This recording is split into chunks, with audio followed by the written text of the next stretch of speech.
Nimaga ular naqd pulni yo'qotishmoqchi? Javob oddiy, chunki tizim uchun bu nevigidni. Birinchidan naqd pulni kuzatib bo'lmaydi. Ikkinchidan naqd pulni qaytarib olib bo'lmaydi.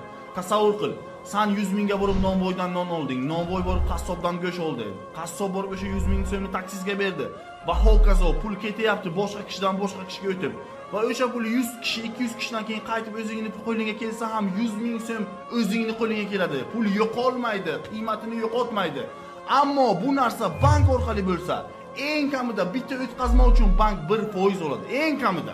Bu degani pul har bir kishiga o'tganda 1% dan yo'qoladi. Ya'ni 100 ta odamdan pul o'tganda avtomatik pul yo'qoladi. Bu aslida tizimning qaroqchiligi, lekin ular senga bu narsani sizlar uchun qilyapmiz, insonlar uchun, qulaylik uchun qilyapmiz deyshadi va buni uddalashadi, chunki barcha media, televideniya ularning qo'lida. Ular faqat bu narsani yaxshi tomonini aytishadi. Vaholanki tizimni pul boshqaradi, pulni esa banklar boshqaradi. Ular istagancha pulni pichat qilishadi. Lekin bu narsaga sun'iy qadr berish uchun, uni sening qo'lingdan olish uchun shu yo'lni ishlatishadi.